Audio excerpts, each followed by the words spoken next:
Las opiniones vertidas en este espacio son de exclusiva responsabilidad de quien la emite y no representa necesariamente el pensamiento de la producción.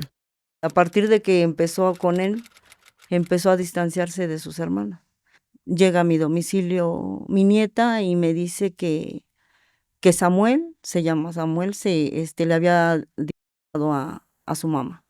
Me hablan a mí de trabajo social para decirme que tengo que dar la cantidad de 35,000 pesos por la atención que se le dio a Fernanda. Que si no doy los 35,000 pesos no me van a entregar el cuerpo de mi hija. No asimilaba yo todavía lo que estaba pasando. Todavía llegué a mi domicilio y Fernanda me hizo una llamada y me dijo, mamá, ya se fue papá,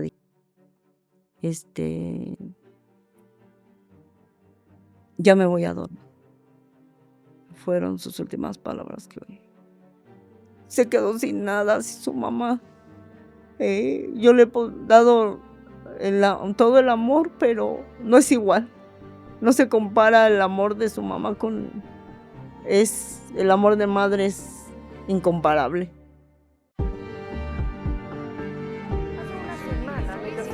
En el Mazatlán, Sinaloa, hemos dado seguimiento en este espacio sobre este caso. Voy a conversar con la madre de uno de los jóvenes.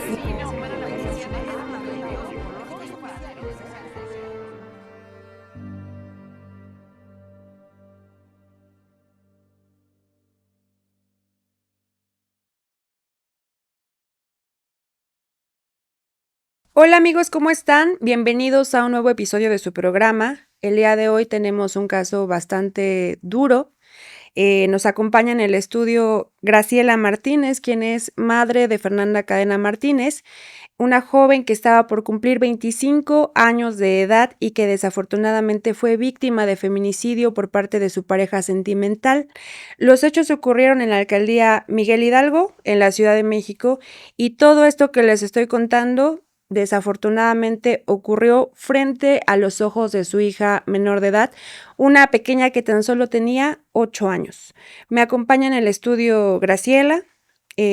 Muchísimas gracias, Graciela, por acompañarnos, gracias por la confianza. Por favor, platícame qué fue lo que ocurrió el 21 de abril del 2017, el día en que ocurren los hechos. Gracias por la invitación. Pues el 21 de abril se encontraba Fernanda en su domicilio con su hija. Fernanda ya estaba dormida, acostada, y mi nieta se encontraba viendo la televisión. Eran las 12:30 Era más o menos aproximadamente de la noche, como ¿verdad? las 12:30 de la noche. Cuando escucha a mi nieta que alguien abre la puerta, ve que se acerca Samuel al pie de la cama y dispara hacia Fernanda. Ella empieza a gritar y le gritaba que prendiera la luz porque la luz se encontraba apagada, solamente la tele prendida. Empieza a gritar y él empieza a decir que se calle. Empieza a gritarle, a pedir auxilio, agarra el teléfono de Fernanda y hace una llamada a la Cruz Roja o al 911. Él le dice que se calle, que va a ser el problema más grande, e intenta taparle la boca a mi nieta. Entonces mi nieta se escabulle de él y se va hacia la puerta y empieza a gritar a su vecino. En eso los vecinos llegan y empiezan a tocar la puerta que qué está pasando. Samuel, en ese momento él empieza a esconder cosas que se salpicaron de sangre. Empezó a limpiar la escena del crimen. Limpiar toda, lo más que pudo. Uh-huh. Y les abre la puerta. Les dice que Fernanda se había desmayado. Entonces, como no llegaba la ambulancia, el vecino le dice que lo lleva en su auto, que los lleva al hospital. Y le dice él, pues que la lleve, que él se va a ir a avisarme. Entonces el vecino le dice, no, pues tú tienes que ir con nosotros porque para que des datos.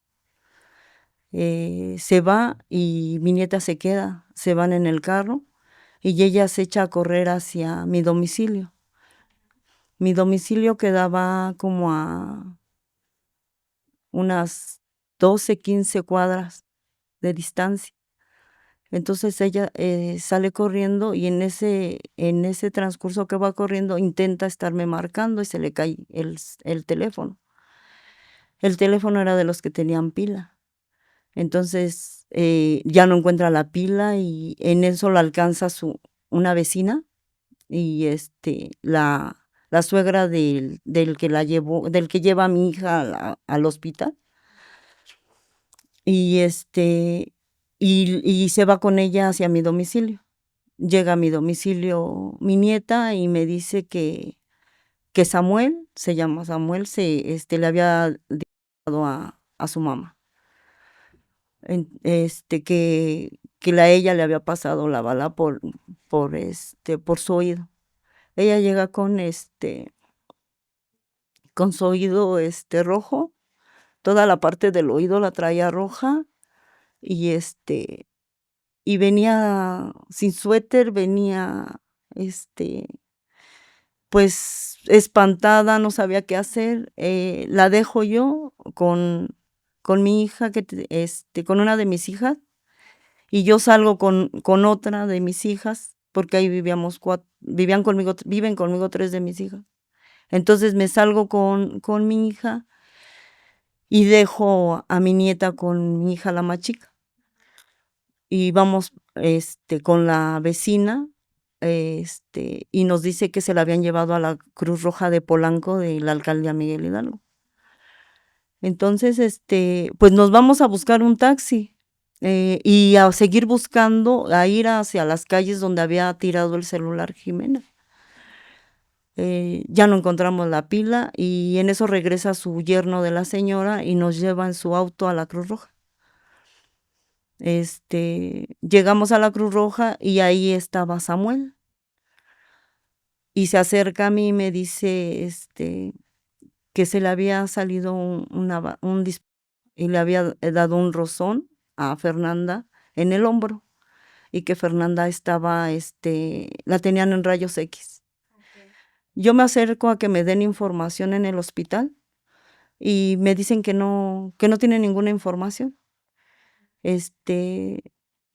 Y posteriormente... O sea, desde ahí empiezan las cosas mal porque usted llega para saber el estado de salud de Fernanda y en la Cruz Roja le niegan esta información, no son claros respecto a cuál es su estado de salud y supuestamente ellos le dicen que pues la están revisando, ¿no? Exactamente, que inclusive había entrado en silla de ruedas. Pasan unos minutos y nos habla del Ministerio Público que se encontraba ahí en el hospital. Y entonces baja Samuel, baja porque me refiero baja porque estaba hacia abajo el ministerio del hospital, de donde nosotros nos encontrábamos, el ministerio está planta baja. Me dirijo con el MP y con Samuel. Ahí me dice el MP que vea yo qué voy a decir, que porque puedo perjudicar a Samuel.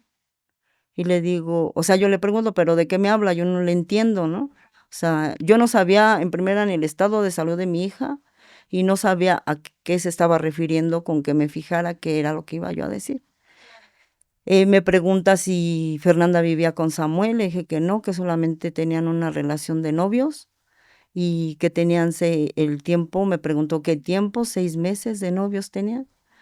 Y y ya posteriormente me dice pues que suba a la sala y que él me va a hablar después. En ese momento no abre ninguna carpeta de investigación. Solamente me pregunta cosas y no anotaba nada. Me regreso otra vez a la sala de espera, se regresa Samuel y como unos 15 minutos, no sé, o sea, no sé exactamente los tiempos, Ujú. pues porque te desubicas, ¿no? Totalmente. Claro, usted estaba en shock en ese momento, pues es Exactamente, no sabía complicado saber cuánto tiempo pasaba. exactamente qué estaba pasando. Entonces, pues posteriormente llega unos familiares de Samuel, una tía, su hermano y un primo.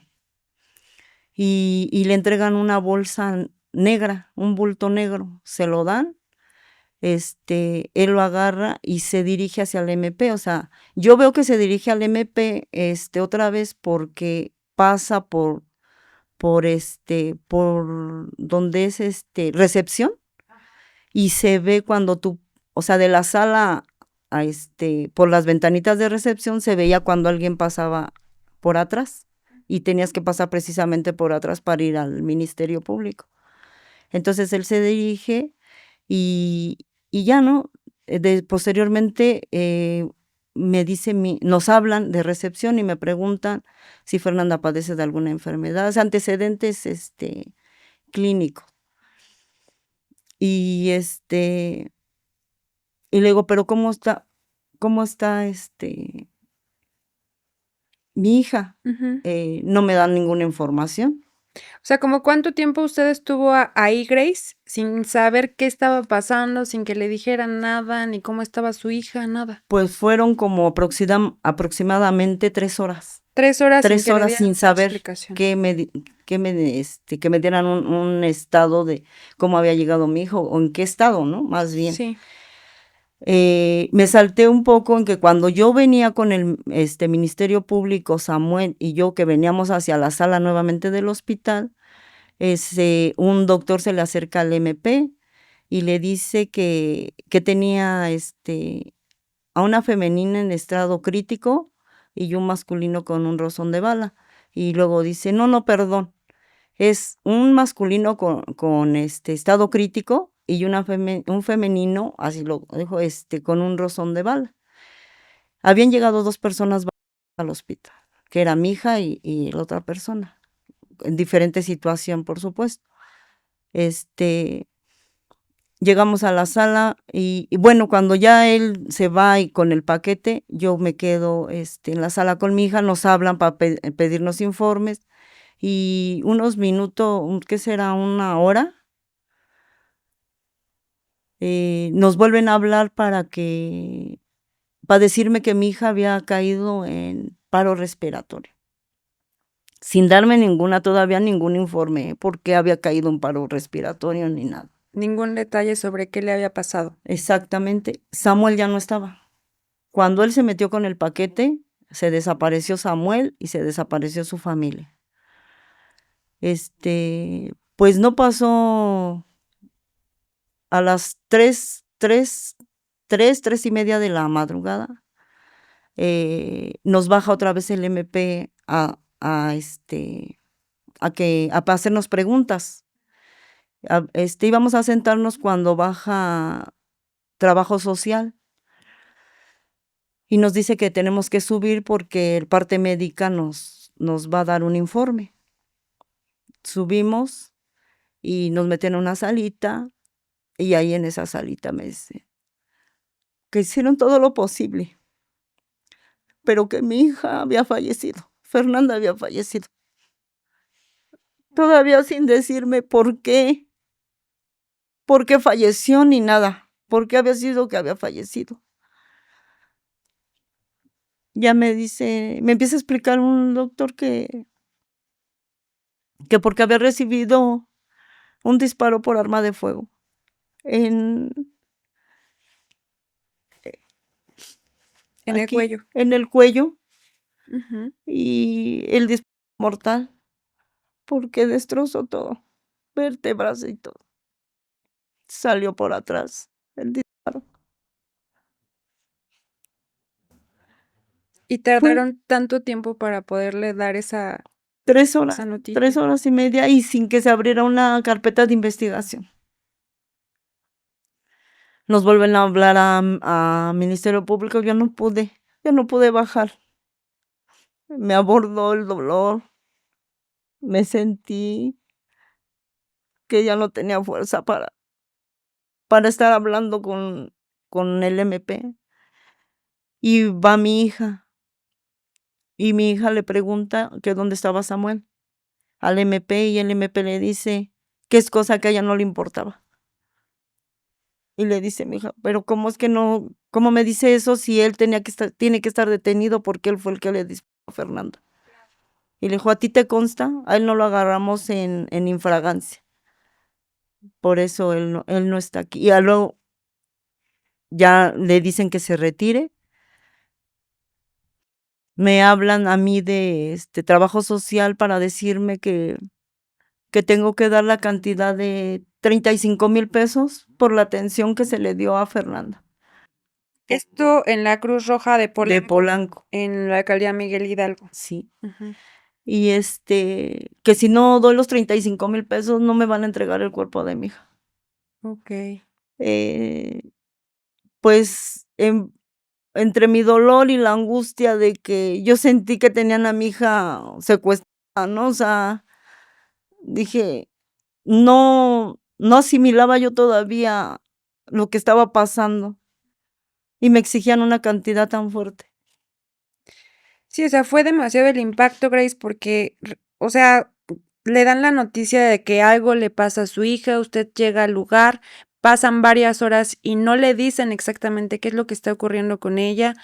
Recibe esa noticia desafortunada en la que pues le dicen que Fernanda ya pues fue víctima de feminicidio, que bueno, hasta ese momento todavía no se tipificaba como tal, porque pues bueno, tuvo que pasar usted por mucho para que se tipificara el delito como debió ser desde un principio. Em, y bueno, además que dejan ir a este sujeto, al imputado, ¿no? A quien comete el delito, tantas cosas que usted estaba viviendo en ese momento. Posteriormente,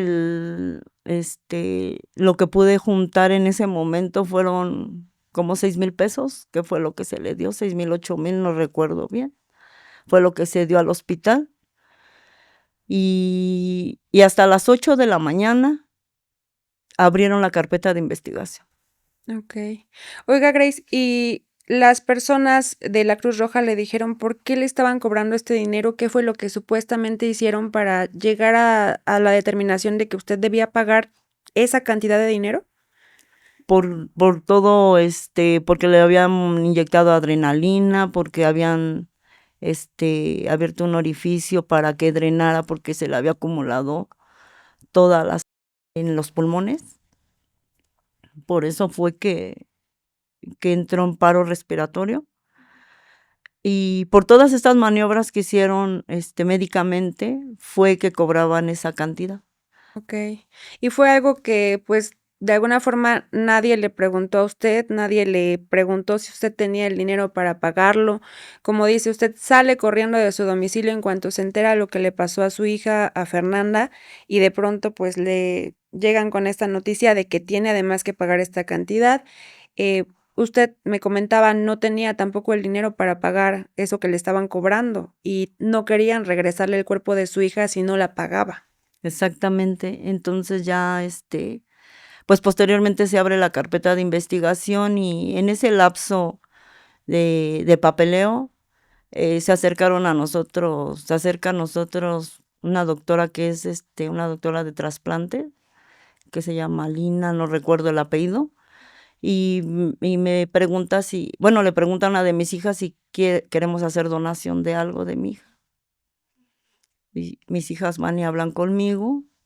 Y pues les digo que sí, o sea, entre mi dolor y esto, en una ocasión, varias ocasiones, mi hija me dijo que ella quería hacer donación. Mi hija era una persona que le gustaba mucho el altruismo, ¿no? O sea, le gustaba dar, lo poco o mucho que tuviera lo compartía. Me dijo que ella quería hacer una donación si llegara a falta.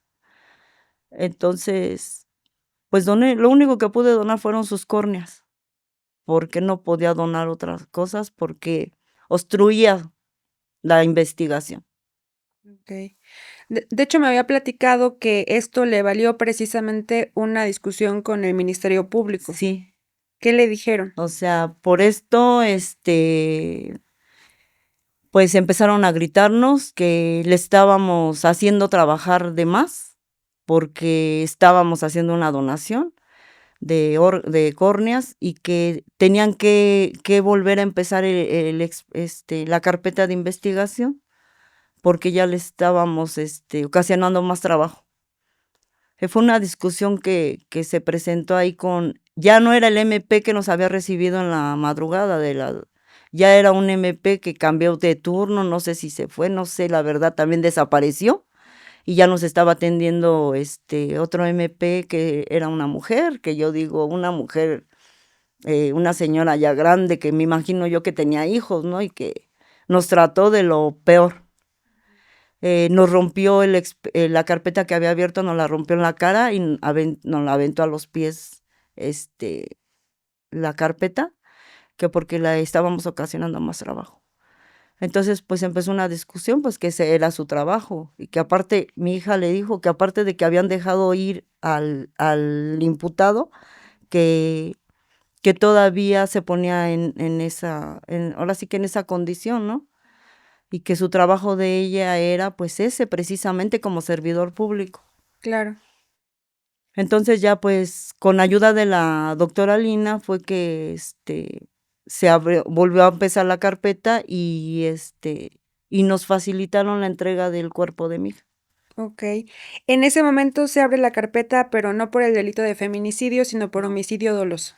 Homicidio culposo. Culposo. Ni doloso, homicidio culposo. Abren la carpeta.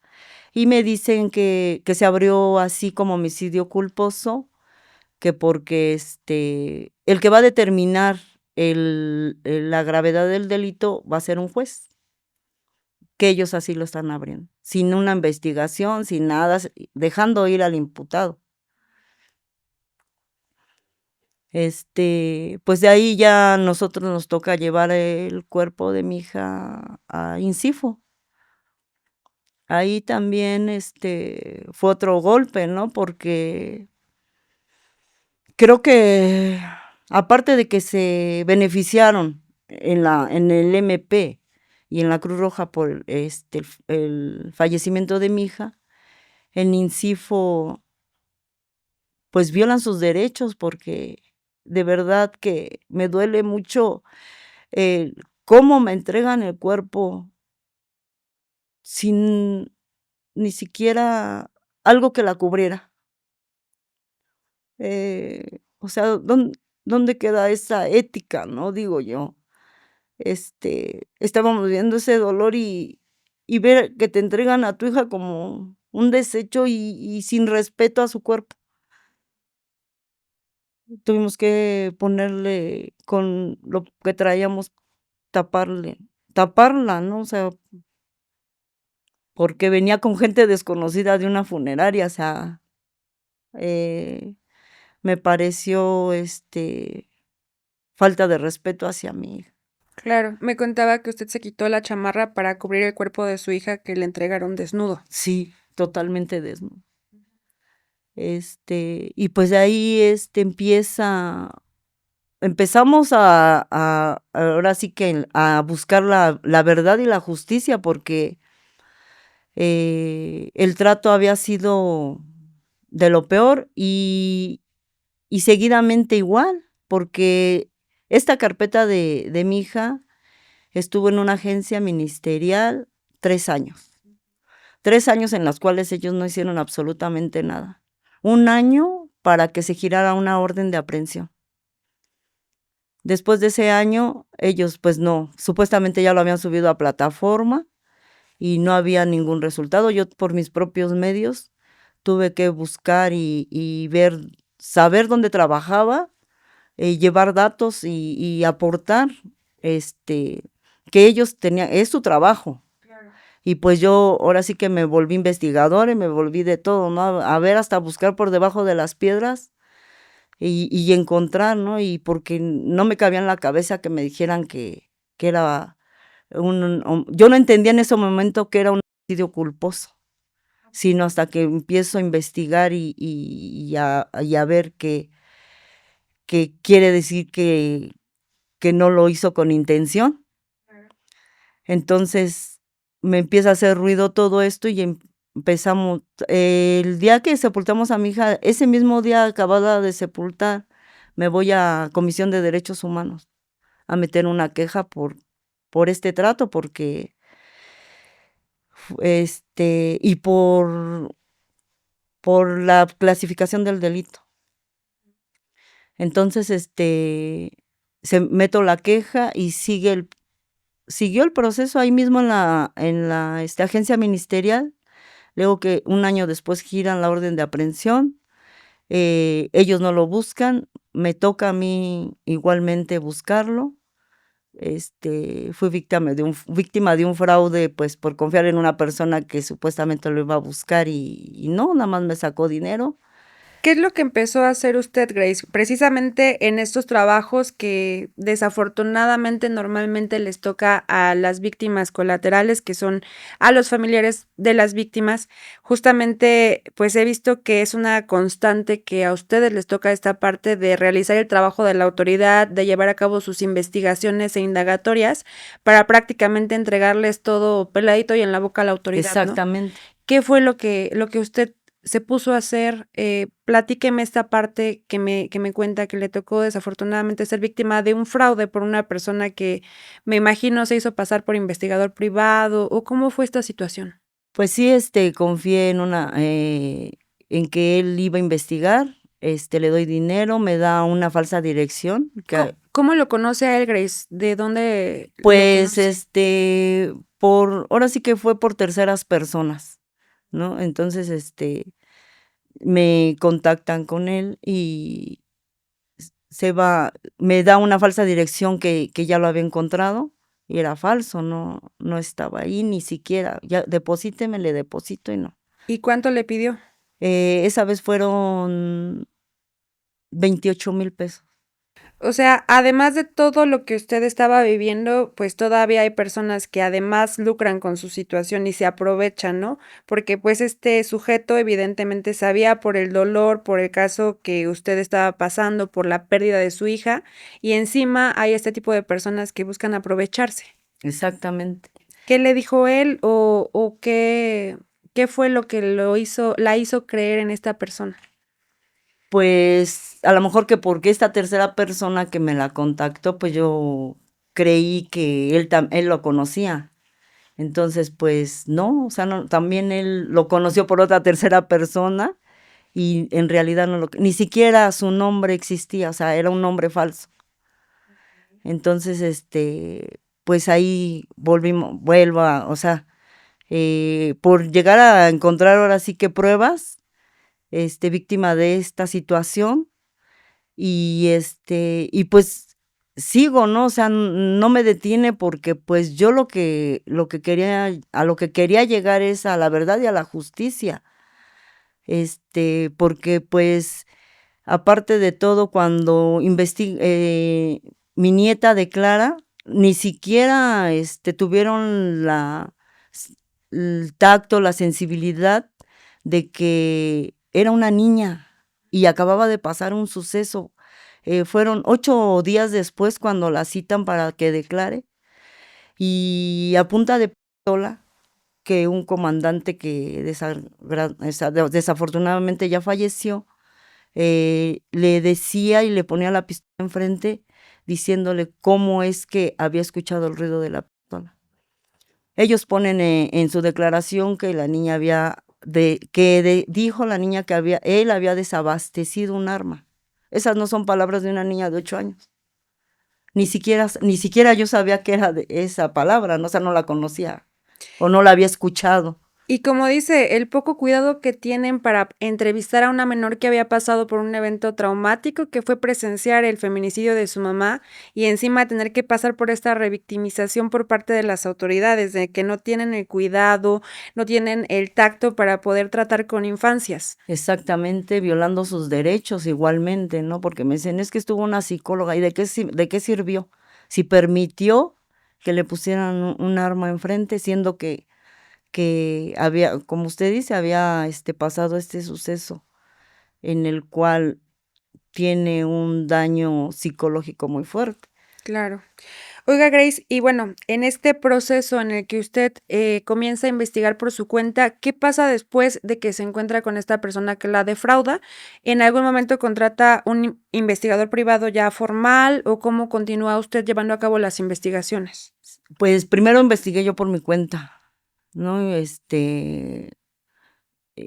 Donde sabía que había familiares de él, pues trataba de ver si él andaba, porque anduvo al principio, antes de que se girara la orden de aprehensión, andaba en nuestro domicilio rondando en un carro sur. El domicilio, la escuela de mi nieta, porque sabía todo nuestro movimiento de vida, ¿no? O sea, todo en mi trabajo, o sea, fueron muchas veces que él anduvo rondando, no sé, queriendo amedrentar de alguna forma. Pues empiezo a investigar yo sola y posteriormente encuentro otra persona en la cual era una persona más, ahora sí, confiable, y me ayuda a estas investigaciones para dar con él, porque no, dar con su paradero y para que se presentara ante las autoridades, para que ahora que asumiera el daño que había ocasionado. Eh, en el 2020 logramos contactarlo y van y me buscan unos agentes de unos MP, policías de investigación, perdón, PDI. Entonces, me dicen pues que si tengo información sobre Samuel, porque ellos les habían dado el caso, porque venían de la Fiscalía de Feminicidios. El caso de mi hija todavía estaba como homicidio culposo. Yo empiezo a tener desconfianza de estas personas porque ya había tenido un suceso con unos PDI que me pedían dinero para ellos abrir una aplicación y según ellos dar con el feminicida. Me negué a darles dinero porque pues realmente había tenido muchos gastos y no tenía yo la cantidad que me pedían. Y en cualquiera de los dos casos, estos policías cínicos, ¿no? Porque, Exactamente. o sea, unos que querían sacarle dinero aprovechándose de la situación. Y los otros policías, pues cínicos en el sentido de que prácticamente le están pidiendo que les dé las investigaciones que usted había realizado cuando es su trabajo. Exactamente. Fueron como 5 PDI, me decían que me subiera a su carro, no me subí, me dio desconfianza. Y así estuvieron yendo, me pidieron su número, que les diera mi número y me dijeron que tuviera confianza, que ellos lo iban a agarrar, que si sabía algo. Yo ya estaba casi pisándole los talones porque yo ya estaba ya nada más me faltaba una certeza para saber exactamente dónde se encontraba. Pues me entero, ya tengo exactamente dónde él se había ido, dónde vivía, y todo. Entonces, contacto a los policías de investigación y van a mi domicilio y les digo, ¿saben qué? Ya sé, tengo ya datos de Samuel, pero yo quiero que me prometa, que me jure que lo va a agarrar, que no me va a defraudar como me han defraudado. Esto ya 3 años después del 3 años feminicidio. después. Y él estaba en el estado, me dicen que estaba en Pachuca. Entonces ellos piden que tenían que pedir un permiso y sí se van. Primer día me hablan y me dicen que no se encontraba. Ahí le dije, no, sí está ahí, tengo a tal hora llega, tal. Posteriormente, al día siguiente me dicen que sí, efectivamente está ahí y que pues que vaya, que me dan la ubicación y que vaya a alcanzarlo. Pues yo hablo a derechos humanos y me dicen que no, que yo no tenía por qué ir, que yo ya les había dado en charola de plata todo, que él era su trabajo que ellos tenían que haber hecho y que yo ya no tenía por qué ir aparte ni siquiera en la Ciudad de México, era en Pachuca. Oiga, Grace, ¿y qué pretexto o qué le decían? ¿Cuál era el argumento para que usted estuviera ahí en ese momento de la detención? Pues supuestamente primero porque no vivía ahí, ¿no? Y después para que yo viera que sí, efectivamente ellos lo estaban deteniendo. Ok. Pero bueno, eso también la ponía en riesgo a usted, porque como Exactamente. dice, este hombre pues era peligroso, las andaba rondando, sabía cuál era su movimiento, lo que hacían a Exactamente. diario y todavía usted estar presenciando el momento de la detención, no sabía qué podía pasar después. Sí. Entonces ya lo detienen y ya se empieza la primera audiencia. Cuando lo detienen después de la primera audiencia, yo venía del trabajo y fui arrollada por una moto. No sé si él me mandó a arrollar, no sé si fue coincidencia, la verdad no pude hacer una denuncia porque yo no tenía pruebas de que esta persona o sus familiares me habían mandado pues, no sé, a querer hacerme ese daño, ¿no? Y aquí es muy importante mencionar algo que me había comentado Grace, que Samuel N., el imputado por el feminicidio de su hija, que tiene familiares poderosos, personas que son funcionarios de gobierno, personas que también pues la amenazaban, la amedrentaban, ¿no? Pues sí, tiene familiares que trabajan en el gobierno.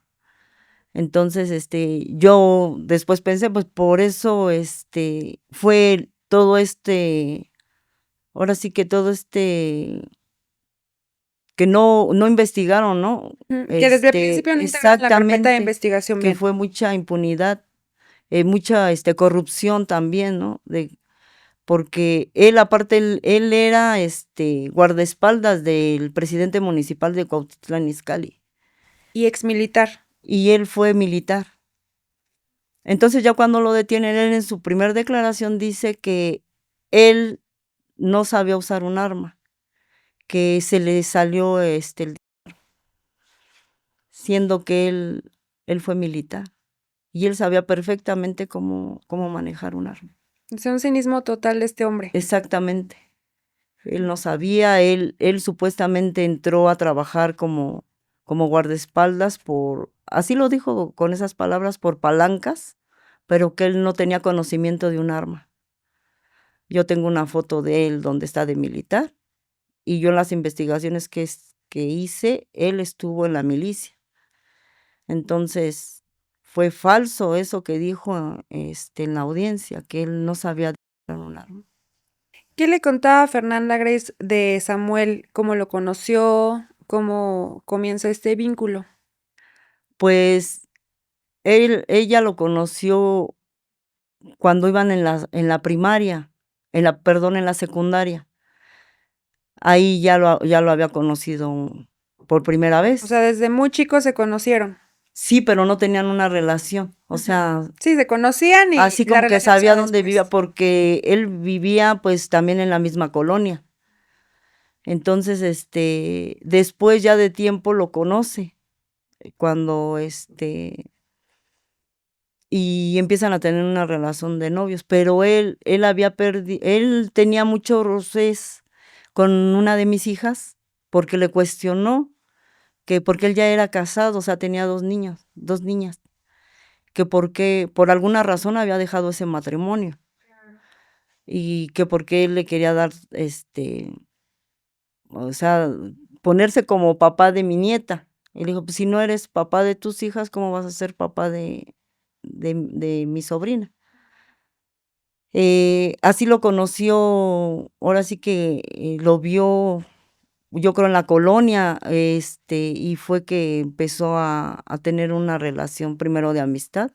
Después me lo presentó y me dijo que era su novio, que a mí la verdad y a mis hijas no nos pareció, o sea, no sé si era que había algo en él que no nos, Esa no nos, intuición de madre y exactamente, de hermano. algo que no sabría explicar, porque a partir de que empezó con él, empezó a distanciarse de sus hermanas. Lo que más me preocupó, casi recién que andaba con él, que lo invitó a la cena navideña familiar que tenemos, y nos paramos en un puesto íbamos en su carro y él traía su dinero de mi hija, de Fernanda. O sea, me movió mucho esa vez porque mi hija no era así, ni con el papá de mi nieta. Empezó a cambiar muchas actitudes. Ella se llevaba mucho a mi hija, la más chica.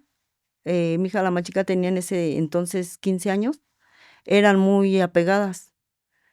Y empezó a ya no llevársela a su casa, o sea, a ya no llevársela como se la llevaba, a distanciarse, a pelearse con sus otras dos hermanas, inclusive tuvieron de palabra de que, porque una de mis hijas le decía que es que no le caía bien Samuel, y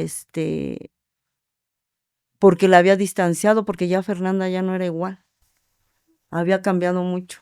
O sea, él la aisló por completo de sus seres queridos. De sus primas, tenía unas primas que se llevaban muy bien con ella. Y igual se distanció, inclusive se iban a desayunar juntas, o sea, hasta con un hermano mío, ¿no? Se empezó a distanciar. eh, ya no era la misma Fernanda, porque Fernanda era muy alegre, muy sociable. En el trabajo igual, ella trabajaba en el Sams como televendedora. A veces se quedaba un poco más tiempo con un amigo, se distanció de ese amigo cuando tenía esta relación con Samuel.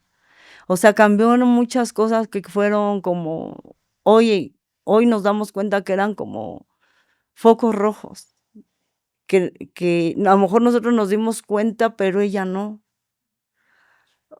¿En algún momento Fernanda le externó que Samuel fuera violento, que hubieran tenido algún tipo de discusión, o su nieta le comentó que viera alguna situación rara? Pues mi nieta hasta después. Después fue que nos dijo que sí había discusiones, inclusive el día que él le arrebató la vida, había tenido una discusión por mensaje. Y yo en el celular, cuando lo pude rescatar, vi mensajes que la estaba amenazando por mensajes que esas pruebas no me las aceptaron para incorporarlas a la carpeta de investigación, que ¿Por porque qué yo lo las hizo? pude haber alterado. Eran textos donde él estaba reclamando. Esa noche fue el papá de Jimena, porque estaban arreglando la situación del inmueble donde vivía Fernanda con Jimena, porque era de la familia del papá de mi nieta. Y y esto fue lo que ocasionó esos insultos por mensaje.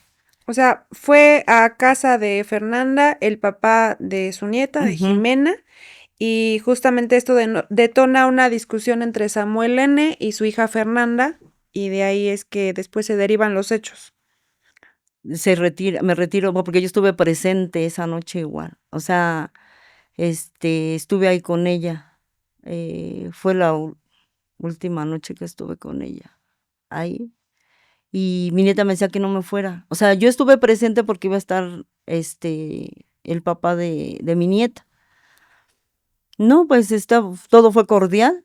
Se retiró él, me retiré yo. Y mi nieta me decía que me quedara. Le dije, no, porque yo trabajaba temprano, a las 6 de la mañana entraba a trabajar. Y me retiré. O sea, más tardé en retirarme cuando después Todavía llegué a mi domicilio y Fernanda me hizo una llamada. Y me dijo, mamá, ya se fue papá, este, ya me voy a dormir. Fueron sus últimas palabras que oí. Y desafortunadamente, pues después es cuando este sujeto termina con la vida de Fernanda. Em, Me platicaba que, bueno, ya en la audiencia este hombre niega que supiera utilizar un arma, de fuego. ¿Qué sucede después de esta audiencia? Pues la primera audiencia se lleva a cabo como homicidio culposo. Dan la etapa de investigación complementaria de 3 meses. Y pues ahí me aborda la defensa y me dice que cuánto quiere que me deposite. que porque el juez dice que se podría llegar a una conciliación, pues porque estaba el como homicidio culposo, pero le dicta detención preventiva oficiosa. Entonces, me dice que cuánto quiere que me deposite. Y pues sale a hablar el asesor jurídico que me asignaron, y pues le dice pues, que no son enchiladas, que no se trata de eso, ¿no?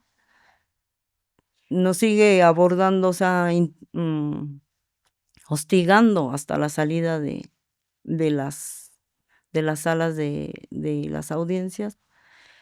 Y yo no hice ninguna denuncia por esto, por este acoso, pues iba sola, ¿no? O sea, iba sola y estaba, o sea, me estaba amedrentando él, y pues la familia de Samuel estaba afuera también.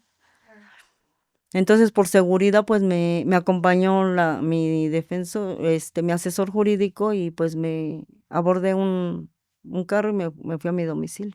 Ok, pero como dice, también vivió esta parte en que fue amedrentada por la defensa legal de Samuel N., por la familia de él, y que intentaron prácticamente dar carpetazo al Exactamente. feminicidio de su hija con dinero.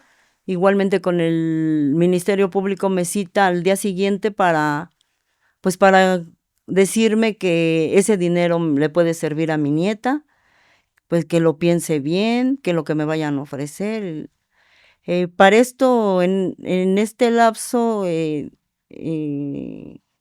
Derechos Humanos contacta a una abogada del Observatorio de Feminicidios, y cuando yo estaba con la MP me marca y le digo que estoy ahí, que me está diciendo tal, o sea, que llegáramos a una conciliación. Me dice, no firme nada, sálgase de la agencia, no firme nada. ¿En algún momento le ofrecieron alguna cantidad de dinero? ¿Le pusieron cifra? No me dieron una cifra, pero me ofrecían Conciliarlo con exactamente dinero. como si hubiera sido un golpe a un carro, o sea, Un bien material, no una vida exactamente. humana, ¿no? No le estaba, ni siquiera la MP, porque la MP me quiso, como lavar mi cabeza, ¿no? Decirme que ella había tenido una situación, o sea, inventándome una historia a lo mejor, en la cual ella no denunció, y le dije, pues usted es usted, y yo voy a seguir hasta donde tenga que llegar. Oiga, Grace, pero qué terrible, porque digo, quizá viéndolo respecto a la familia de Samuel, bueno, es comprensible porque obviamente van a defender a su familiar aunque sea un feminicida, pero qué desafortunado que incluso también esto venga por parte de la autoridad, y que la misma autoridad intentara convencerla para dar carpetazo y para solucionarlo con dinero, ¿no? Exactamente.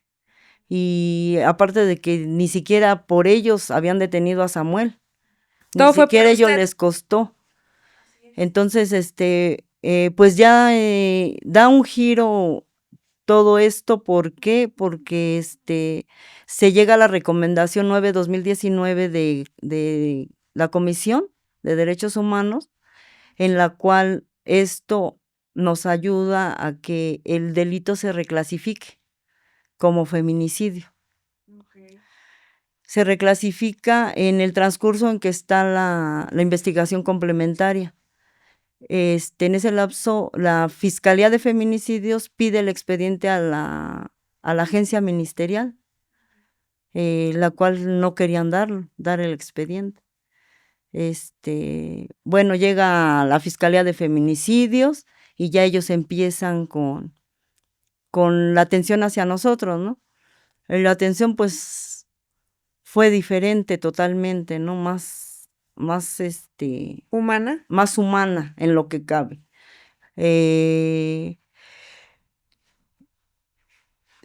Llegamos a otra audiencia y se pide otros 3 meses de Para el desarrollo de investigación pruebas. complementaria, porque ya había dado otro giro. O sea, ya el juez le dice que estamos ahí por el feminicidio de Fernanda.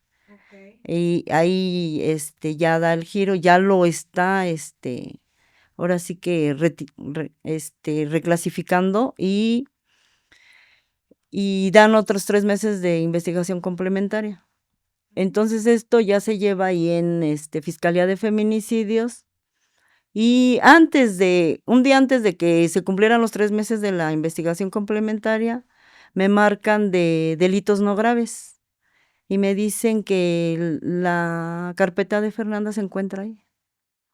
Y le digo, ¿cómo que se encuentra ahí? Que tenía que presentarme ahí.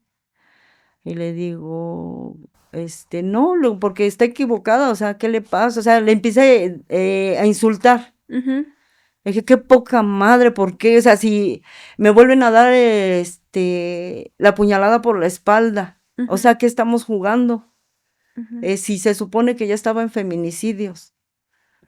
Y me dice, no, dice, venga, que no voy a ir.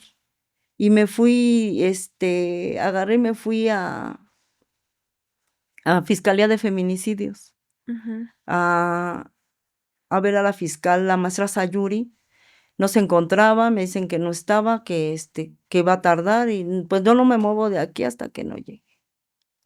Ya llega, le explico lo que pasó y me dice, es que no creo que el MP se haya tomado el atrevimiento de haber hecho eso. Pues sí lo hizo, créalo. La fiscal no se encontraba en ese momento que el expediente lo mandan a Fiscalía de Delitos no graves porque se encontraba no estaba en la fiscalía por COVID, porque estábamos en el COVID en ese Ok. tiempo. Y me dicen, no, dice, yo voy a ver qué pasó y yo le prometo que vamos a regresar el expediente. Pues sí, lo regresaron, me pidió una disculpa y no podía quitar de su cargo al MP que hizo este movimiento Ujú. por falta de personal. Ok, pero entonces una serie de errores desde el inicio de la Exactamente. integración de la carpeta de investigación y de ahí, a pesar de que usted mantuvo la lucha porque incluso reclasificaran el delito de homicidio a feminicidio, pues todavía esta parte en la que pues comete este error el Ministerio Público, ¿no? Y una tras otra. Sí, dices, ya está en un lugar más especializado, porque yo para que movieran toda esa carpeta ahí en la agencia ministerial, tuve que tocar 1000 puertas, y los tratos fueron de lo peor ahí en la agencia ministerial, tanto que un día quisieron detenernos por exigir nuestros derechos. O se calman o las vamos a detener. O sea, somos víctimas y nos quieren hacer, ahora sí cambiar todo, ¿no? Sí, las tratan como delincuentes, ¿no? Exactamente. Claro. Y no como delincuentes de lo peor. Yo estaba diario en la agencia ministerial, diario tenía que estar ahí primero tenía que apuntarme y espérese ahí. Después me metía porque me metía. Ya no me importaba quién tenía que ver primero. Yo me metía directamente a donde tenía que meter. Fui con el secretario de Fiscalía, que es Cirilo Adueñas, el cual él me dice que ya me entrevistara directamente con el encargado de agencia. Y yo les decía, pero ¿por qué tienen aquí el expediente de mi hija si misma la MP me dice que aquí nada más es o sea, no es una fiscalía especializada, que aquí nada más es como, ¿cómo le llaman? Como nada más donde archivan las cosas, ¿no? A mí me dolía mucho ver cómo tenían el expediente de mi hija en el suelo.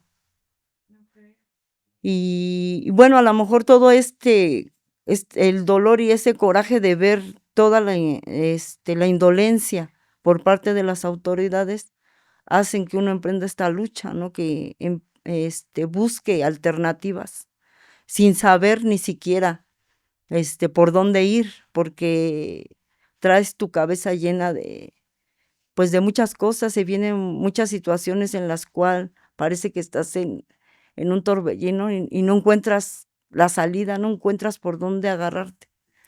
Y bueno, también esta parte que platicábamos, Grace, de que, pues, justo como me comenta, pues, usted entra en un shock porque nunca se espera vivir una situación como la que usted vivió, y prácticamente a partir del feminicidio de su hija comienza una vida paralela. Usted me comenta que pues es chef repostera y usted se dedica pues a su trabajo, a su vida habitual, pero a partir de esto pues tiene que aprender sobre artículos, sobre leyes, sobre cómo enfrentarse con las autoridades precisamente por toda esta situación que estaba viviendo, ¿no? Aprender a cómo lidiar con estas personas que se aprovechan precisamente de que como uno piensa que nunca va a estar en esa situación, pues muchas veces no sabemos sobre los términos jurídicos, sobre leyes, sobre nada de estos temas, y justo como madre de una víctima de feminicidio le toca aprender sobre, pues sobre los artículos y sobre leyes, ¿no? Exactamente, y sobre que hay un teléfono rojo, el cual tú puedes levantar y vas directo a la fiscalía, ¿no? De que son servidores públicos que, que nos deben de brindar ese servicio. Es su obligación. Exactamente esa obligación que tienen y que ellos lo hacen omiso, ¿no? O sea, yo sé, no es su dolor, no es su pérdida, pero yo digo, si fuera su hijo, su hermano, su madre, ¿estaría ahí sentado con el expediente tirado? No, ellos buscarían hasta encontrar al culpable. Así es, Y así ellos como lo hizo no. usted. Exactamente, como no están en la otra parte, no queremos la lástima de esas personas, ¿no? Sino queremos la justicia. Claro. La justicia porque desgraciadamente ellos no hacen las debidas diligencias. Ujú. Y es su trabajo que tienen que hacer al llegar un caso de alto impacto, porque el caso de mi hija fue un caso de alto impacto porque fue con arma de fuego. Ujú. O sea, y si hay una persona imputada, pues hacer las averiguaciones previas. O sea, ellos cometen las omisiones y la corrupción al recibir dinero de estas personas Claro. y beneficiarse del cuerpo, de los cuerpos, o sea, del cuerpo, en este caso del cuerpo de mi hija. Y todo mal, además de la mala integración de la carpeta de investigación, que pues de ahí se acumularon una serie de errores, también esta parte que me comentaba de que ni siquiera le asignaron un asesor jurídico al principio, cuando usted acudió al Ministerio Público, esta parte también en la que Samuel desde el principio lo tenían prácticamente enfrente y tampoco llevan a cabo la detención porque supuestamente no lo agarraron en flagrancia. O sea, tantas cosas que en verdad, pues da muchísimo coraje. O sea, a mí me da coraje, yo que no lo viví, no me imagino cómo, pues todo lo que vivió usted y todo lo que sentía en ese momento, todo el shock y el impacto en su vida y todo lo que tuvo que enfrentar para poder, como decía, alcanzar la justicia para su hija Fernanda, ¿no? Pues sí, porque dices, ves que van pasando primero los días, luego los meses, luego los años, y dices, o sea, si tenía todas las pruebas, si tenían a la persona, todo esto se pudo a lo mejor evitar, ¿no? Y no, o sea, y desgraciadamente sigue habiendo casos igual. Sí. Y como dices, se pudo evitar, todo pudieron hacerlo bien desde el principio y no tuvieron que pasar 3 años y 3 años para que se llevara a cabo la primera audiencia y después para que se dictara una sentencia prácticamente de risa, pero de risa para mal, porque la verdad es que también es una noticia que da coraje, ¿no? Exactamente. ¿Cuántos años, Grace? Determina el juez después de las audiencias con todo lo que implica, ¿no? Que es criminología, antropología, balística, testigos. Se me hace increíble que teniendo todos estos testimonios y del testigo principal, que fue mi nieta, lo haya hecho el juez omiso, ¿no? Omiso porque le costó mucho a mi nieta declarar. Le costó un retroceso de que ya había tenido un avance psicológicamente. Claro, pues una pequeñita de 8 años de edad tener que estar declarando, como decía, una declaración con un comandante que le pone una pistola en la frente, que acomoda la declaración como él quiere, o sea, la revictimización también para las infancias y para su nieta de 8 años de edad. Exactamente, o sea, ahí dices, si todas estas pruebas las tuvo el juez y él, porque por 2 supuestos que dijo Samuel, que ni siquiera le constaron ni las investigó si fue cierto o no que él llevó el arma y que llevó a Fernanda al hospital. Pues estos fueron los argumentos o Para no, pretextos. exactamente, para no dar la sentencia máxima. Él dio una mínima, entre mínima y media, según esto. Le da una sentencia de 37 años, 6 meses, en la cual a mí se me hizo una burla para nosotros como víctimas indirectas, una burla para mi hija, ¿no? Otra violación a sus derechos y una burla para mi nieta. Sí, porque pudo perfectamente haberle dado la pena máxima, que son 70 años de prisión. Sin embargo, como dice, tomó estos argumentos o pretextos de que supuestamente dentro del delito que cometió y dentro de que acabó con la vida de su hija Fernanda, supuestamente el imputado o el homicida, pues actuó bien, ¿no? Después de haber asesinado a su hija. ¿Cómo puede pensar eso este juez? Exactamente. Sí, lo hizo con todo el dolo. Lo hizo con todo el dolo porque fue a una distancia de menos de 1 metro. Y con toda la intención. Y en presencia de su nieta, también Es, esta parte me comentaba ahí, me parece que su nieta también tuvo como un rozón de bala. había un orificio en la pared que decían primero que es que la bala había pegado en la pared y luego le había caído a Fernanda. O sea, era ilógico. Ilógico porque la bala entró directo hacia Fernanda. Porque tenía quemaduras en su cuello. Lo que aquí a lo mejor no quisiera mencionar porque ahorita pues la carpeta dio otro giro, ¿no? Ahorita está en otro giro y no quisiera mencionar porque a lo mejor puede que haya Afectar el proceso. afectar este proceso que ya llegó ahorita a la Suprema Corte de Justicia, en el cual ellos han determinado ya darle otro seguimiento. Que fue otro suceso en el cual desgraciadamente no tuvimos las pruebas porque se hizo mal los peritajes. Entonces no puedo ahora sí que Tocar el tema. tocar el tema de lleno, pues porque podría afectar de alguna manera. Pero bueno, Grace, son 8 años desde que usted comenzó pues esta lucha por alcanzar la justicia por su hija Fernanda Cadena. También me platicaba esta parte de que comenzó usted a realizar activismo, a salir a las calles a marchar. Cuénteme, pues, cómo vive esta inclusión hacia, pues, estos colectivos, estas marchas que se realizan para justamente los familiares de víctimas de feminicidio y de distintos delitos. Me decía que la primera vez que usted sale a marchar a las calles, pues sintió miedo, sentía incertidumbre de cómo iba a ser, ¿no? Exactamente, o sea, anteriormente me habían invitado a ir a marchar, pero pues tenía todavía miedo, desconfianza y todo, ¿no? Pues habíamos pasado situaciones difíciles y en todo este proceso y pues no era fácil salir y nombrar al feminicida, ¿no?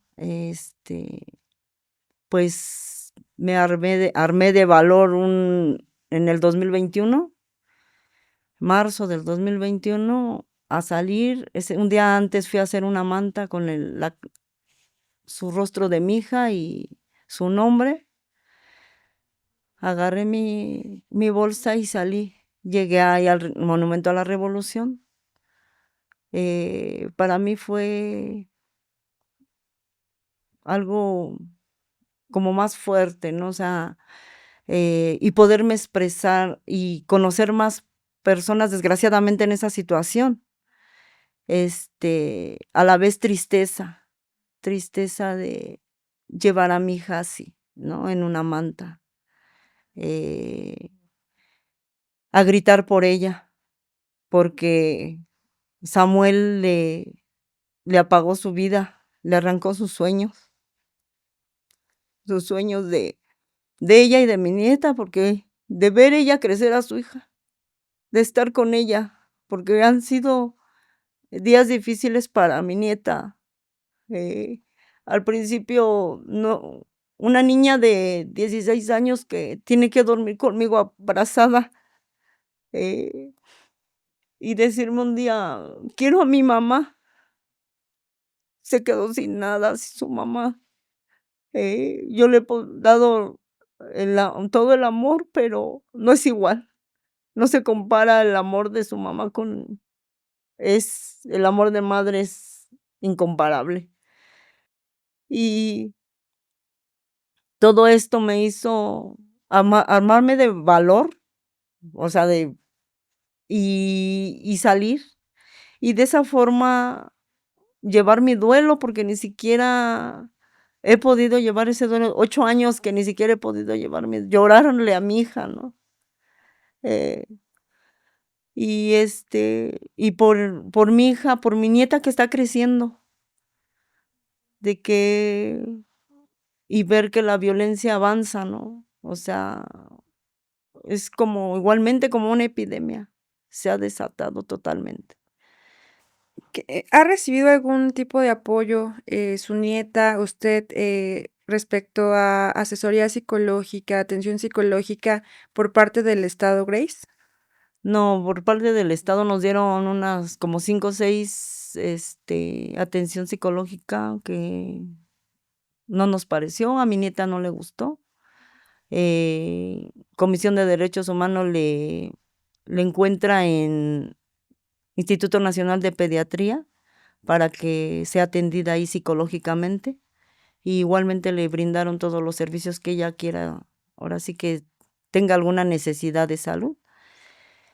Y pues yo no he podido ahora sí que ir a un psicólogo, o sea, he ido 1 o 2 veces de 15 terapias, y eso porque ya sentía que ya no podía.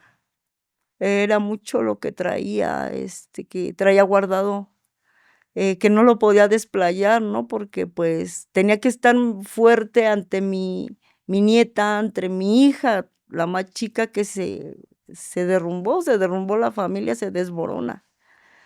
Eh, pues ahora sí que hacerme fuerte, como hacer a un lado el dolor y hacerme fuerte para estar al 100.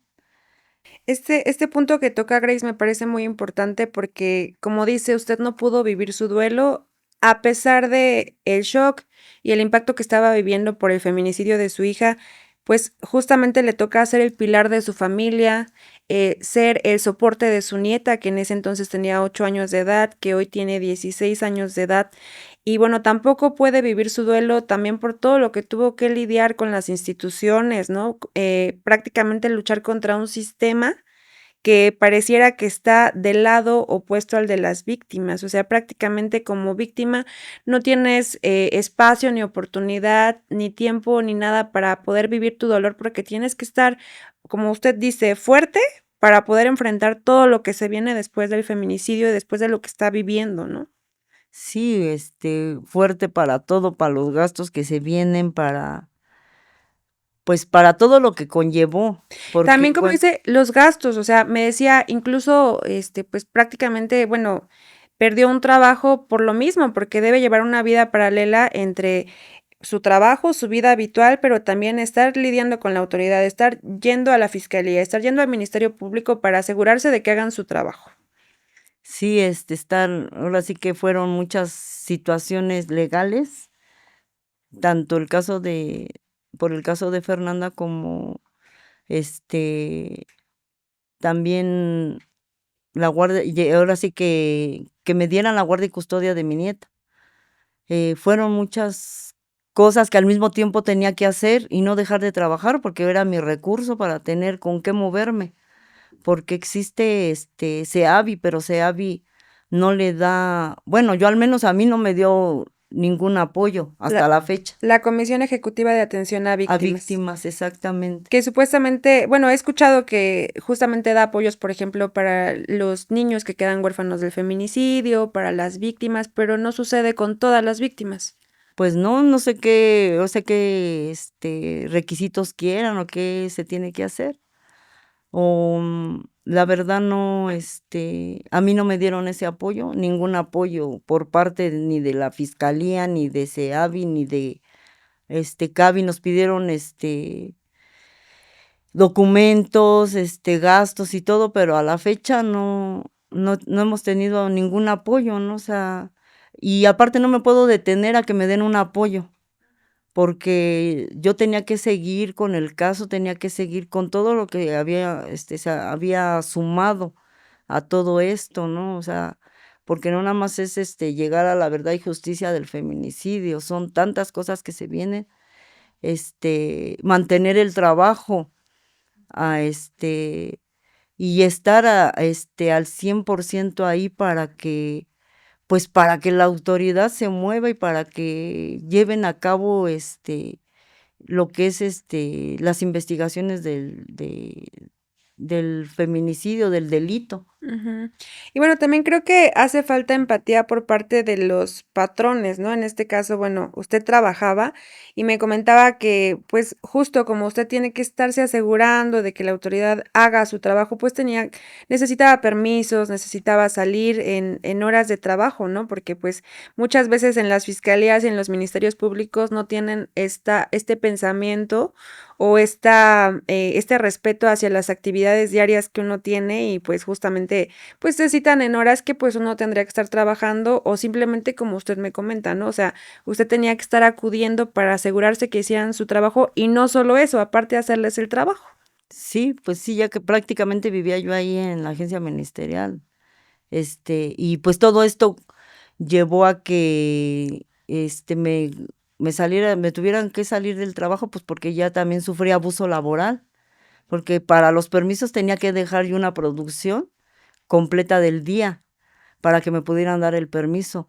Y luego con esas llamadas de las audiencias, de que en las primeras audiencias, de que una llamada que me hicieron a las 11 de la mañana y me dicen, tiene que venir a una audiencia que se va a realizar a las 12 del día, de ese mismo día, y si no viene, van a dejar libre al imputado.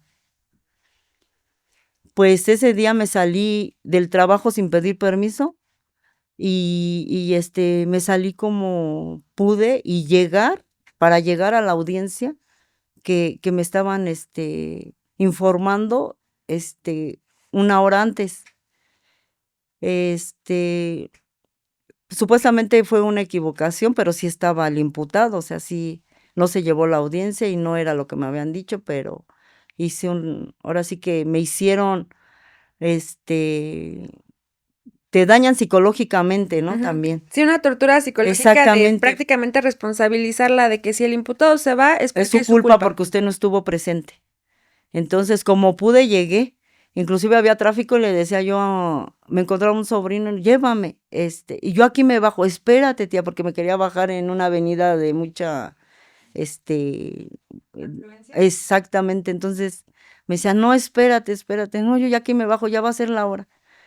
Por fortuna en ese, había medios de comunicación por un caso que había y ya no me dejaban entrar y por esta situación que había medios de comunicación, pude entrar y llegar a la audiencia, o sea, entrar a la audiencia.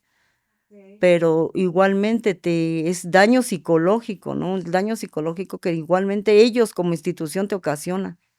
Ok. Grace, a casi 8 años del feminicidio de Fernanda Cadena, su hija, ¿cómo va el proceso? ¿Qué ha pasado? ¿En qué va? Pues Samuel metió apelación, yo a su vez metí apelación, los magistrados dijeron que yo no tenía el derecho de meter una apelación, que eso por la sentencia que se había dado, que porque eso le correspondía al MP o al juez. Sí, o sea, Samuel apela la sentencia que le Ujú. dan y usted también mete un recurso para apelar porque no está de acuerdo con que le hayan dado una sentencia de 37 años, que es una sentencia, como dice, una sentencia media por el delito que cometió y pues ahorita está con esa situación usted.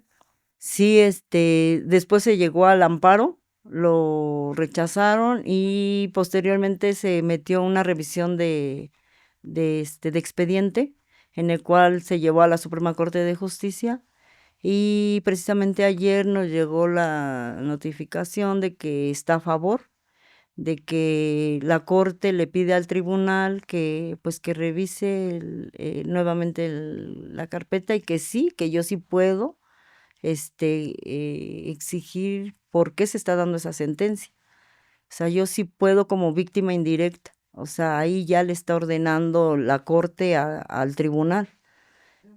Y pues ahorita, en espera a ver qué resuelve el tribunal, que espero y sea a favor y no yo le haya hecho un favor al feminicida, que le bajen la sentencia, porque creo que sigue habiendo errores en el sistema y el Estado, el sistema y el Poder Judicial nos queda de ver mucho a las víctimas indirectas y a las víctimas, ¿no? Les queda de ver mucho porque no llevan los juicios con debida diligencia. Si en este momento usted tuviera enfrente a las autoridades que van a estar encargadas de este proceso o vieran este podcast, ¿qué mensaje les mandaría? Pues que revisen, que lean, porque yo a veces pienso que ni siquiera leen los expedientes o lo que les llega a sus manos. Para ellos es muy difícil aceptar sus errores, porque tienen muchos errores. Aceptar sus errores y decir, sí, di una mala sentencia. No, o sea, que vean y que realmente fue una vida, era una vida, un proyecto de vida, y no nada más una, fueron dos vidas, porque arrastró a la niña, ¿no? A mi nieta también. Que no pedimos lástima nosotras como víctimas indirectas. Nosotros pedimos justicia, verdad y justicia, no repetición. O sea, ellos dan sus sentencias mínimas y ¿qué pasa con esto? Y aparte de todo les dan la oportunidad a los feminicidas o a los que cometen los delitos de que adentro lleven una vida de que puedan estudiar, hacer una actividad y eso. Y nosotros afuera, ¿qué hacemos? Seguir luchando contra el Poder Judicial, contra el Estado. Porque no nos podemos ni siquiera poder hacer otra actividad, y perdemos muchas cosas, como yo en este caso mi empleo. Entonces ellos todavía tienen esos beneficios, ¿no? De estar adentro, de estar con su comida, con cama, como sea, pero lo tienen.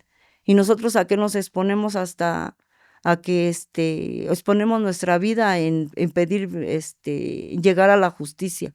Me dicen que yo, este caso de mi hija, no se le daba mucho, ni siquiera que llegara a un juicio, por cómo se estaba manejando. Y me decía una psicóloga, es que usted hizo mucho, logró que le dieran una sentencia a una persona, logró detenerlo. Le arrancó al Estado un feminicidio, que es muy difícil arrancar al Estado un feminicidio. Pues creo que no se lo arranqué porque fue un feminicidio. Que ellos quieran tapar los ojos y no ver las cosas, la realidad de las cosas, es diferente. Pero creo que como autoridades les falta mucho. Y ahora que está la presidenta Claudia Sheinbaum, como mujer, como madre, también le pido, ¿no? Que vea este lado de las víctimas, de las madres buscadoras, de las madres que estamos pasando por feminicidios, que no nada más es el feminicidio, o sea, nos enfrentamos a muchas cosas, a gastos que a ellos no les importa, ¿no? No les importa, mientras ellos estén bien, no les interesa que las víctimas nos traten y vivamos situaciones difíciles, económicas, psicológicamente y de salud, ¿no? Porque ni siquiera nos brindan nada de eso. Ni siquiera nos brindan una atención psicológica adecuada, una atención médica. El juez tampoco determinó una reparación del daño, que en una ocasión en una audiencia me dice un juez, ¿qué pretende con una suma millonaria a una reparación del daño? Porque en las cantidades que ponen la abogada, supuestamente para él eran elevadas. Yo la verdad, como le dije al juez, yo no pido una suma millonaria, ni siquiera quiero un peso que venga de las manos de esta persona. Yo lo que quiero es justicia para mi hija. Justicia que ustedes quisieron dar por cerrado, quisieron dar carpetazo. Una justicia que se merece. Una justicia que se merece mi nieta también. O sea, yo no pido una reparación del daño, que es un derecho que nos corresponde como víctimas. Y no es por me lo hicieron ver que no es por el feminicidio de mi hija, ¿no? Es por todo lo que ocasiona y todos los gastos que llevamos. Es una reparación del daño en la cual ni siquiera sé si la van a determinar, la van a poner en lo que fue la sentencia. Pero creo que sí le pido a la presidenta Claudia Sheinbaum que pues que vea este lado que quieren tapar, ¿no? Que quieren decir no hay violencia, que disminuyó. En la alcaldía pone el alcalde de mi alcaldía, disminuyó tanto el grado de violencia y de esto. No disminuyó, ha crecido y ha crecido mucho. Y quieren tapar, creo que ahora sí que nos urge, ¿no? Que pongan más atención a este poder, al Estado, al Poder Judicial, que haga bien sus cosas, y que lleve todos los casos con debida diligencia y con llegar a la verdad y a la justicia, porque son casos que desgraciadamente hay unos que no tienen ninguna señal, están en cero, y a lo mejor porque muchas madres se quedan a mitad de camino, no siguen, o Porque el dolor las tira. Y además también es desgastante, Grace, o sea, como usted dice, Exactamente. todo lo que tiene que atravesar para poder llegar a la justicia, ¿no? No es fácil. No es fácil llegar y sobre todo enfrentarte a ellos, porque ellos siempre tienen que tener la razón. Y nosotros como víctimas tenemos todo el derecho de pedir y exigir, y como yo ahorita lo estoy exigiendo, de decir, ¿por qué no le da una pena máxima a este feminicida?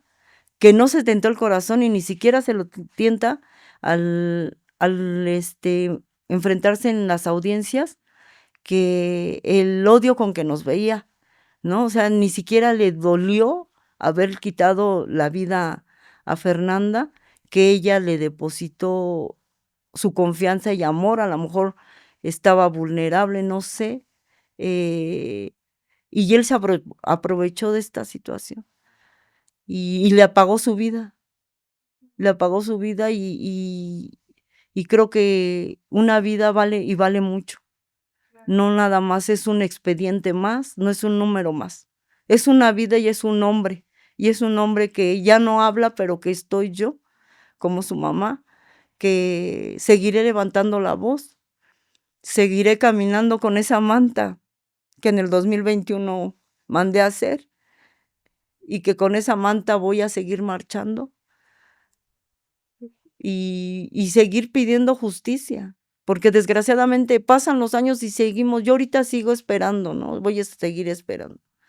Pero digo yo, ¿hasta cuándo va a llegar esa, entre comillas, esa paz para nosotros?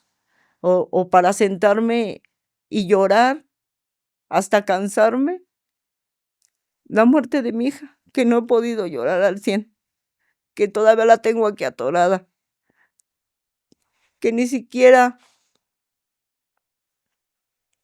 le he podido dar una digna tumba, ¿no? O sea, arreglarla. No, porque todo, bueno, te enfocas en todo lo que se viene. Y ni siquiera tener un lugar digno que tenga mi hija. Tengo donde irle a llorar. Me dice una mamá de búsqueda, por lo menos usted tiene donde llorarle. Yo a mi hija no sé dónde está.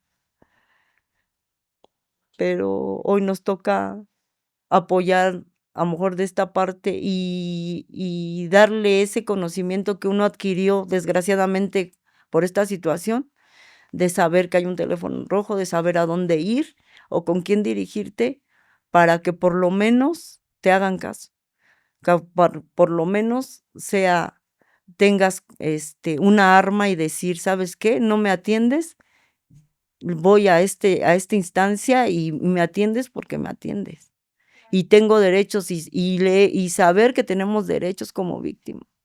Que desafortunadamente eso lo aprendió a la mala, ¿no? Exactamente. En este trayecto de justamente la búsqueda de justicia, saber los derechos que tenía, saber cómo podía defenderse, porque tuvo que enfrentarse a este sistema, pues prácticamente omiso, pues poco empático, ¿no? Exactamente, poco empático y que a la vez te da rabia, ¿no? Te da coraje, porque dices, ¿dónde está la autoridad? ¿Dónde está? O sea, ¿en quién confiamos? O sea, si un delito de alto impacto no lo atienden como debe de ser, ¿con quién nos estamos enfrentando? ¿Qué clase de autoridades tenemos? Y también me comentaba Grace que le parece muy importante que se ponga atención en cómo se trata con las infancias este tipo de situaciones, ¿no? Que las autoridades deben tener la preparación para poder tratar con niños que prácticamente están siendo revictimizados al momento de que se les toma la declaración, cuando desafortunadamente son testigos de un hecho como el que vivió su nieta. Exactamente, creo que está la Fiscalía de Niños y Niñas Adolescentes, pero creo que en ningún momento aparece en estos momentos, ¿no? O sea, yo cuando pasó lo de mi hija, en ningún momento yo vi que estuviera ahí presente, porque había una menor y ni siquiera o sea, que tengan esa sensibilidad de poder, entrevistar a estos niños, ¿no? Que son testigos de un acto tan violento y pues no revictimizarlo y tener el tacto y tener a las personas adecuadas, ¿no? O sea, con principios ética y psicólogos que sepan cómo preguntarles y cómo atender a estas infancias, porque se les hace muy fácil entrevistarlos o que ellos den su testimonio como si fueran adultos. Y en un área donde, es que me decía la que estuvo de asesora, es que la niña se reía. Mi nieta cuando entraba en nervios, Que tenía una crisis de ansiedad, exactamente, entonces, o sea, yo digo, ¿cómo se pone a juzgar a una niña? Luego me decían que es que los niños fantasean, que no, que porque no creían que fuera a decir, estuviera diciendo la verdad, que porque hay niños que fantasean.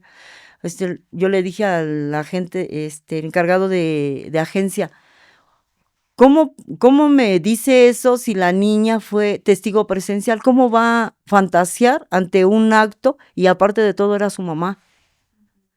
Y luego le quedó el remordimiento y el cargo de conciencia a la niña de que se echaba la culpa que por ella había fallecido mi hija, que porque también le tapaba la herida con su manita. Y decía, abuela, a lo mejor yo por taparle, hice que mi mamá ya, o sea, prácticamente mi hija agonizó en sus brazos de mi nieta. Y, y digo, como una niña que vivió todo eso y que tuvo el valor de pedir ayuda y de correr tantas cuadras sola, cómo ellos decían que era una niña que fantaseaba. O sea, no me cabe en la cabeza de que no tengan esa ética, ¿no? O sea, ese tacto y que les importe poco, que te lo digan, así tal cual, ¿no? Entonces digo, no, igualmente no creo que le dije al juez, tampoco la niña vino aquí a inventar una historia. Fue lo que vivió en carne propia y lo que sigue viviendo. O sea, porque es un daño irreparable. ella levantarse un día, ir a la escuela cada día es un logro. Inclusive en la escuela tuve que enfrentar a una maestra porque me decía, es que la niña está muy distraída, acababa de pasar el hecho. Entonces me decía, dígame por qué está, o sea, me da la confianza de decirle, ¿sabe qué? En pocas palabras pasó algo, un suceso, esto. Por ética, le valió poco su ética y lo difundió, lo filtró. Entonces, también ahí hizo que la niña fuera víctima de de bullying por esta situación. Y por la maestra, ¿no? De que en lugar, o sea, tú dices, pues le voy a decir para que la comprenda, ¿no? No, como le dije, pues no que le tenga lástima, o sea, comprendan, entiéndala que ahorita está en un proceso difícil. Y no fue así. O sea, nada más quería enterarse, vulgarmente del chisme para divulgarlo. Sí, pues era algo muy privado que usted también trataba de conservar, pues Exactamente. para ustedes, y que desafortunadamente tuvo que decirle a la maestra por la situación que estaba pasando su nieta, y ella, más allá de ser empática, más allá de protegerla y cuidarla, pues tiene esta forma de actuar que pues me resulta incomprensible, ¿no? Como una persona que además es maestra, que debe tener el tacto con una niña que tenía entonces 8 años, como además actúa de esta forma, filtrando la información, divulgándola de esa manera con tan poco tacto. Y bueno, pues además termina en esta situación de bullying para su nieta. ¿Qué le decían los niños? ¿Qué era lo que vivía? Pues se empezaron con historias, ¿no? Historias de que ya sabían eh, cómo había fallecido su mamá, que, o sea, fueron historias que le afectaron, que inclusive yo hasta fui agresivamente con las mamás, ¿no? O sea, yo sí fui con todo, con la maestra, con todo mundo, pues porque había filtrado la información que yo le di, que una información confidencial. Y con las mamás, pues ahora sí que hablé violentamente y pues pararon con sus hijos hasta O ahí. sea, las mamás también tenían esta postura, pues como de burla, como sus hijos. No, no, o sea, yo así ahora sí que reaccioné con Ok, las mamás. claro, sí. ¿Por qué? ¿Por qué con las mamás? Porque la maestra lo contó a las mamás. Y las mamás, me imagino que hicieron comentarios en casa o se lo dijeron a los niños porque lo sabían tal cual yo lo había platicado con la maestra. Entonces, pues sí las enfrenté y pues ahora sí que hasta quería darles una arrastrada porque dije, ¿no? Sí, Qué porque, poca porque estás, violentando a mi nieta. claro, y que se estén metiendo con una niña encima de lo que había vivido, ¿no? Exactamente.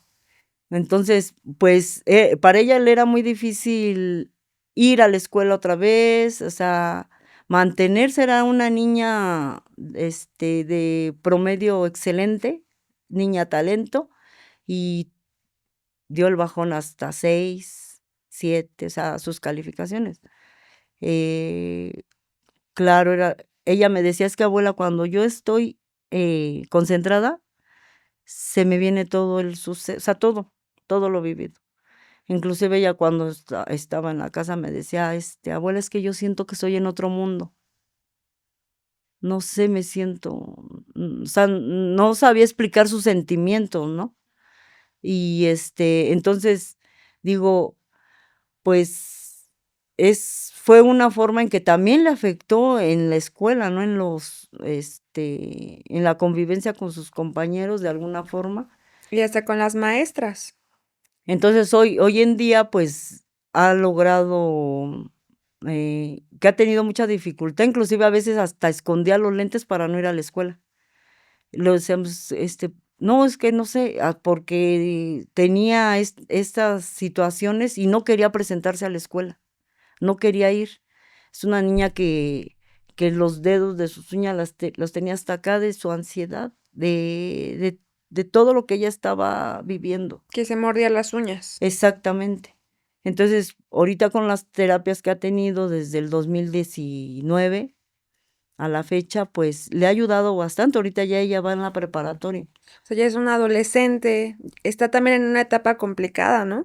Pues es muy tranquila en lo que cabe, o sea, es muy tranquila, nada más es una niña que tenemos que llevar a la escuela y tenemos que ir por ella, porque tampoco tiene esa confianza de irse sola, que le ha costado mucho, o sea, ella una calificación para mí es 100, porque le cuesta mucho, ahorita va muy bien en la escuela, pero sí le ha costado bastante estar día a día. Tiene sus altas y sus bajas. Y sí, Grace, pues bueno, a casi 8 años, pues solamente queda esperar una resolución a su favor y que efectivamente las autoridades tomen la decisión adecuada y que se logre la máxima sentencia para el feminicida que terminó con la vida de Fernanda, ¿correcto? sí, sí, ya nada más en espera de eso y espero y tengamos una buena resolución y que no pues nos vuelvan a dar la espalda o a darle otra vez la puñalada por la espalda, decir así se queda o que le bajen la sentencia, como vuelvo a decir, ¿no? Porque te puedes esperar todo, ¿no? Menos que vaya algo a favor. ¿Y tiene alguna fecha estimada para que se pueda dar esta sentencia o la respuesta? No, o sea, ellos nada más van a mandar un correo en el cual ellos, no sé qué tiempo, porque apenas salió ayer, y no sé qué tiempo tarde en que nos den o sea, nos den un resultado y saber cómo es que ya se llega a una sentencia definitiva. Porque pues ahora sí que sea lo que también queremos, ya que sea una sentencia definitiva. Y no sé si todavía el imputado tenga recursos. Yo digo que ya los agotó, pero no sé, porque luego nos dan cada sorpresa. Así es. Sí, porque desafortunadamente esto sigue, esto es desgastante, no termina con una sentencia, sino como dice, se dicta la sentencia, pero todavía el imputado tiene recursos, como está pasando Sí, con usted ahorita, ¿no? sí, o sea, todavía tiene sus recursos y no sé ahora sí que hasta cuándo vamos a esperar, o hasta dónde voy También a llegar, ¿no? A que sigan pasando años, no sé si vaya a llegar yo a tantos años. Desgraciadamente he sufrido mucho desgaste tanto físico como emocional y, y creo que ahorita ya no sé si aguantaría llegar más tiempo, ¿no? O sea, tengo un motivo que es mi nieta, pero no sé. y también como dice, pues descansar por fin de este desgaste físico, emocional, económico, todo lo que implica, por fin darle carpetazo y cierre a este episodio legal para poder también vivir la parte emocional. Sí, pues sí, también, y también que, pues ya también que Fernanda encuentre la paz, ¿no? Porque tampoco, yo siento que tampoco he encontrado su paz porque por todo este proceso largo y que ella también ya llegue, encuentre su luz, encuentre su luz. Grace, lamento mucho que hayas pasado por toda esta situación y también tu nieta y todo lo que has tenido que atravesar para, como pues tú bien dices, tratar de alcanzar la justicia para tu hija, para Fernanda Cadena. Te agradezco muchísimo por la confianza, muchísimo por tu tiempo, por haber venido hasta aquí y acompañarnos para precisamente platicarnos por la historia de tantas injusticias que has vivido, pues desde vivir el feminicidio de tu hija hasta pues todo lo que has tenido que atravesar al enfrentarte con un sistema indolente, con unas autoridades poco empáticas, no solo con las autoridades, sino muchas veces también con la sociedad. Muchísimas gracias, Grace. Gracias a ti por este espacio. Te abrazo, Grace, porque en verdad fue muy, muy complicado, pues, escucharte y, pues, contenerse las lágrimas. y me resulta imposible concebir, pues, cómo es que justamente las autoridades, la sociedad, pues, no tiene un poco de empatía al saber toda la situación que, pues, te toca vivir como madre y como víctima colateral, y también a tu nieta.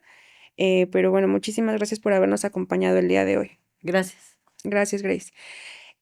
Amigos, muchísimas gracias por habernos acompañado el día de hoy en este episodio en el que pues platicamos sobre la historia del feminicidio de Fernanda Cadena con la mamá de Fernanda, con Grace, quien afortunadamente pudo acompañarnos el día de hoy y bueno, desafortunadamente también pues nos platica todo lo que tuvo que vivir en esta búsqueda por la justicia en el caso de feminicidio de su hija. Por favor, déjanos tus comentarios, dinos pues qué opinas sobre esta situación que vivió Grace, que vivió pues buscando precisamente la justicia en el caso de su hija Fernanda. Y bueno, nos vemos en el próximo capítulo. No llegué como eso de las 10 de la mañana y pues encontré al papá de Luz en la esquina llorando, y pues me dice, no la encontré. Dice, no la encontré. Fue muy feo verlo ahí derrotado.